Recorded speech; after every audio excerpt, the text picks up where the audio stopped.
I put the bassoon together, I like to get my reeds soaking so that by the time assembly is complete, I'm good to go. Now these prescription medicine bottles work great for soaking the reed. For two reasons really. One is that they're just the right size to fit in your case and accept a couple reeds, and also they're watertight. Now make sure you change the water in this frequently to retard bacterial growth. And also when you're done playing, make sure you dry out the reed completely between uses. Now you can either use a reed case or make one of your own, or even another prescription bottle is fine as long as you drill some ventilation holes in it so that air can circulate. Good idea to put a little tissue paper in the bottom so that when you place the reed in there, the tip is protected for storage and travel. For many years, the bassoon has been made out of a Norwegian maple wood. It's a very hard, dense wood. But now they also make bassoons out of a plastic polypropylene material. Some people feel the tone of those bassoons is not as good, but I am not sure about that because the first two sections of bassoons are lined with a hard plastic material anyway. So I think the bassoon thinks it's plastic.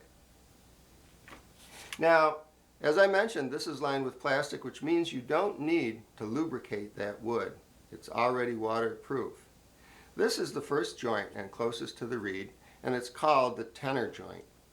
There's a fixture at the end of this that accepts the next part of the bassoon, and it's usually lined with either a cork or string. Mine happens to be string. Because of humidity and temperature changes, the bassoon can swell or shrink, so you need to constantly adjust this so that the bassoon fits snugly together without wobbling. Now, in the case of the string wrapping, I either remove some string if it's too tight, or put some more string on it if it's too loose. And I use a crocheting yarn. It's the same yarn I use to make reeds with, so it's kind of a double-purpose string. For minor adjustments, a waxed dental floss works great. Now, if you wrap a little bit on there and put it into the next piece of the bassoon, it compresses and the dental floss holds in place really well.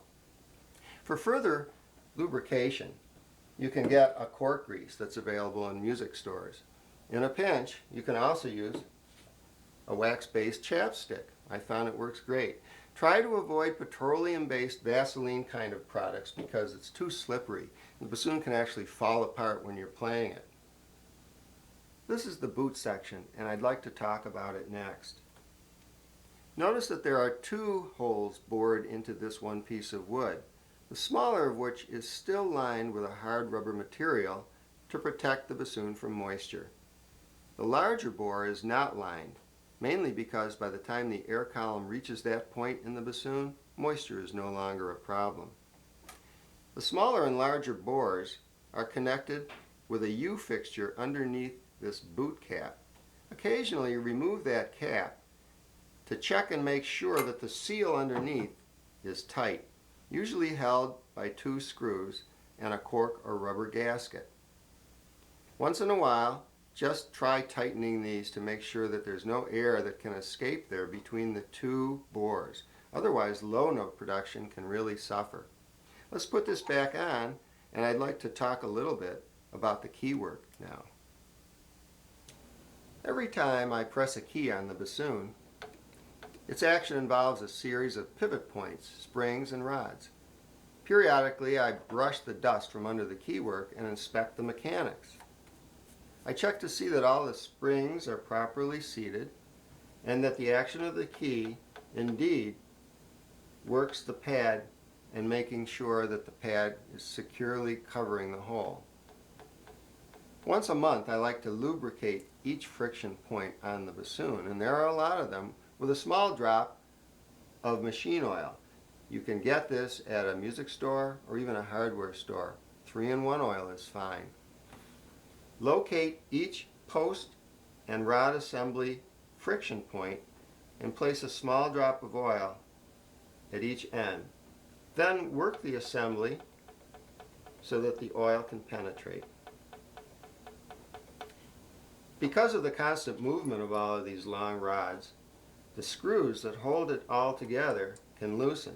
Good idea to have a screwdriver in your case so that you can check these and snug them up if they become too loose.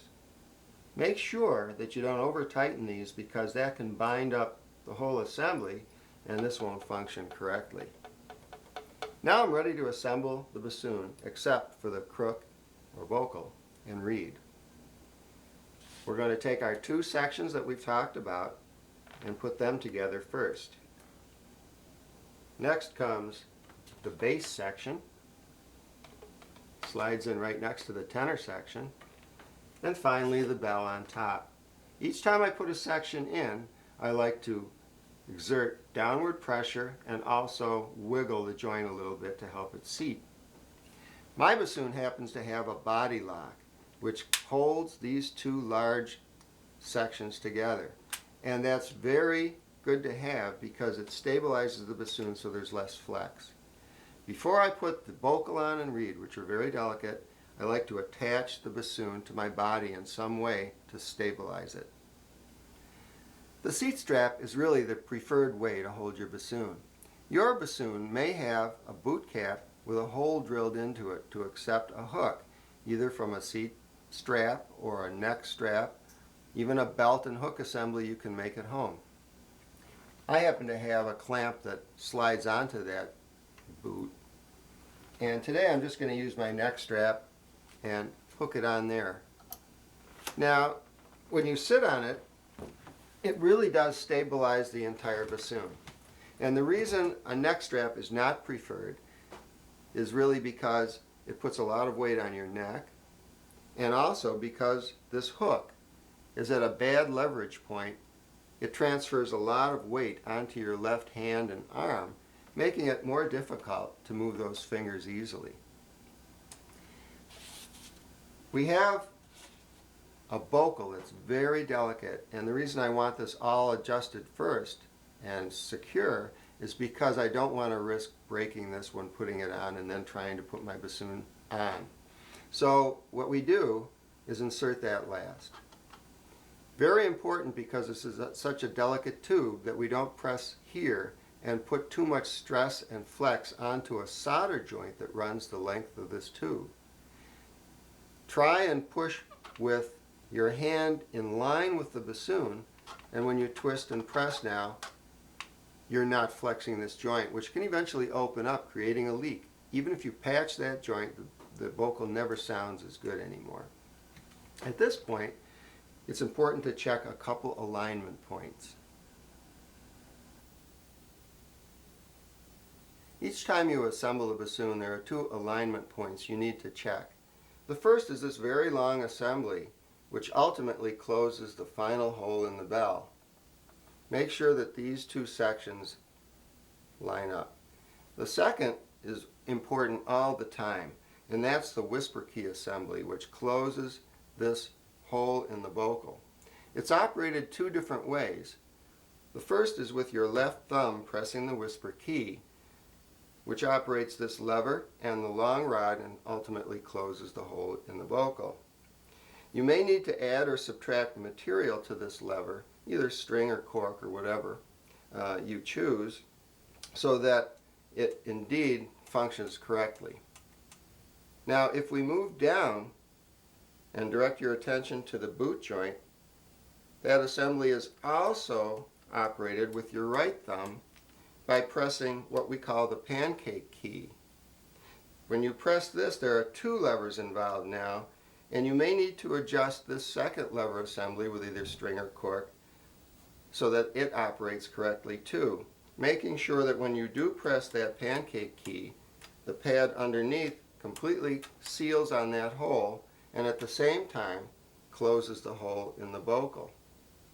A minor adjustment can be had by twisting this tenor joint to change the fulcrum point of that leverage assembly.